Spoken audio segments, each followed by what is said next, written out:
If you are divorced and wondering whether you can still collect Social Security benefits based on your ex-spouse's work record, this video is going to walk you through everything you need to know.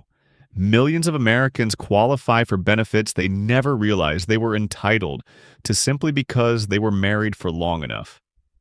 Their ex earned more than they did, or they didn't understand how the age rules work. In 2026, the divorce spouse rules are more relevant than ever, especially as full retirement age is now 67 for many people filing next year. So today, we're breaking down the 10-year marriage rule, the age restrictions, the rules around remarriage, and how your filing will never reduce your ex-spouse's benefit. Before we begin, please like this video and subscribe to Social Security posts so you never miss an update. These rules change, the numbers change, and the filing traps can be costly. And if you have any questions about your personal situation, drop them right in the comments. I check them every day and try to answer as many as possible in future videos. Let's get started. Divorce spouse benefits allow someone who was previously married for at least 10 years to collect up to 50% of the ex-spouse's full retirement age benefit, known as their PIA, even if that ex remarried, moved on, or has a new family. These benefits exist to protect lower-earning spouses who spent years raising children, supporting a household, or simply earned less income over the course of the marriage. The important thing to remember is that this benefit is tied to the ex-spouse's earnings history, not to their current lifestyle or decisions. And the law guarantees that your claim does not affect their payments. In 2026, full retirement age remains 67 for anyone born in 1960 or later, and that affects how your divorced spouse benefit is calculated. This is critical because the 50% maximum applies only if you wait until your own full retirement age to claim, not the ex's age. If you file before your FRA, your payment is permanently reduced. In 2026, the average retired worker benefit is projected to be just under $2,000, and many workers with higher lifetime earnings fall between $2,800 and $3,600 in PIA. That means a divorced spouse benefit at FRA can range from around $1,400 to $1,800, depending on the ex's record. This video is especially important if your own Social Security benefit is small.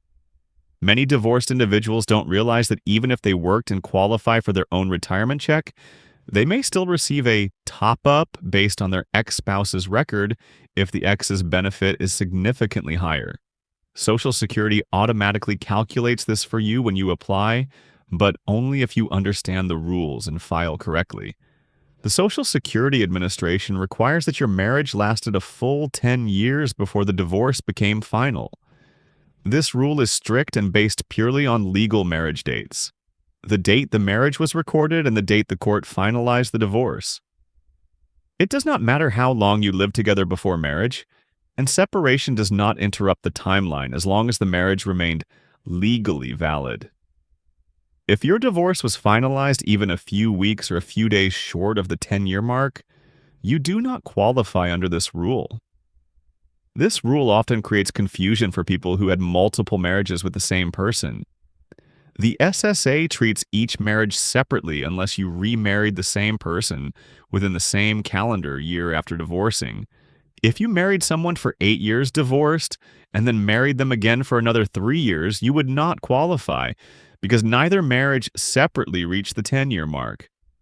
But if one of those marriages lasted 10 full years, you qualify regardless of what happened afterward, including remarriage and subsequent divorce.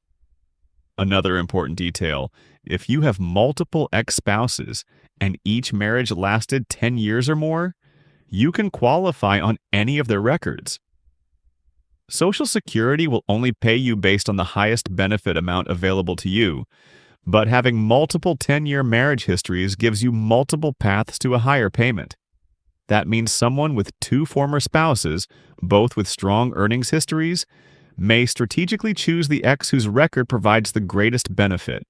To collect divorced spouse benefits while your ex-spouse is alive, you must be 62 years old, and your ex must also be at least 62 and have enough work credits to qualify for Social Security. You must be 62 for the entire month in which you file. If you turn 62 on the 30th of the month, you cannot file until the following month.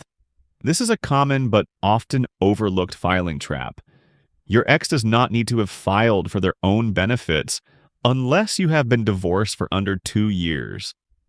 This is where the 2-year independent entitlement rule comes in. In 2026, the full retirement age for most divorce filers will be 67, which is the age at which you become eligible for the full 50% divorced spouse benefit. If you file at 62, the benefit is permanently reduced, typically to about 32.5% of your ex-spouse's PIA. If your ex has a PIA of $2,800, filing at FRA gives you $1,400, whereas filing at 62 gives you only around $910. That reduction stays for life. There are no delayed retirement credits for divorced spouse benefits, so waiting past 67 will not increase the benefit above 50%. The earnings test also applies if you collect before your full retirement age. In 2026, there is an annual earnings limit, updated each year. And if you work and earn above this limit, part of your Social Security check will be withheld. These withheld benefits are not fully refunded later for spousal or divorced spouse benefits. Only your own retirement benefit is recalculated. Therefore, divorced individuals planning to work between ages 62 and 67 must think carefully about whether to collect early or wait. To receive divorced spouse benefits, you must be currently unmarried. This means that if you remarry at any age while your ex-spouse is still alive, your eligibility to collect a divorced spouse benefit based on that ex generally ends or never begins. Social Security treats your new marital relationship as the one that counts for potential spousal benefits, even if your new spouse has a much lower earnings record than your former spouse. However, if your later marriage ends through divorce, annulment, or the death of your new spouse, you may once again qualify for divorced spouse benefits from your earlier marriage, provided that earlier marriage lasted 10 years and you are not currently married. Many people believe that remarriage permanently disqualifies them, but the rule is actually more flexible. Eligibility can return once the later marriage has legally ended. One exception worth noting, but not diving deep into here, is that survivor benefits follow different rules. If the ex-spouse is deceased, remarriage after age 60 or 50 if disabled does not cut off survivor benefits.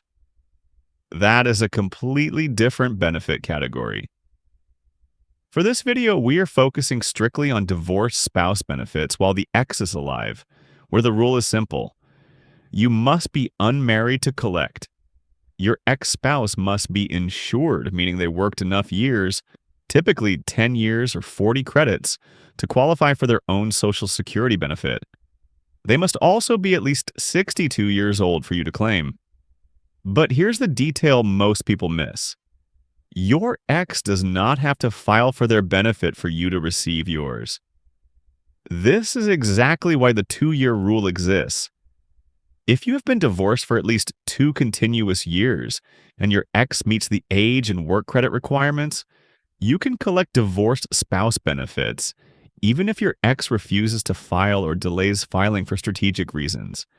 This prevents an ex-spouse from blocking the other person's access to benefits simply by choosing not to file for their own. This rule applies even if you have no contact with your ex and do not know their current circumstances. You also do not need your ex's permission. Social Security does not notify your ex that you have applied for divorced spouse benefits, and your ex's payment is unaffected. When you apply, you provide your ex's name, date of birth, and, if known, their Social Security number, along with your marriage and divorce dates.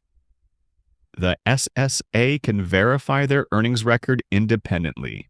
One of the most common concerns is, if I claim benefits on my ex's record, will it reduce their Social Security or affect their current spouse? The answer is no.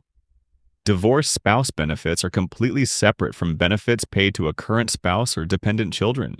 Your claim does not reduce, delay, or interfere with any benefits your ex or their family receives. This protection exists by law and applies regardless of how many ex-spouses qualify based on the same worker's record. While Social Security has a family maximum rule which limits the total benefits paid to dependents in certain cases, divorced spouse benefits are not counted under the family maximum, the same way benefits for a current spouse or minor children are counted. That means even if your ex has remarried, has young children, or has multiple ex-spouses who all qualify, everyone can receive their proper entitlement without reducing anyone else's benefit. When you file, Social Security compares your own retirement benefit with the divorced spouse benefit you may be entitled to. They always pay your own benefit first.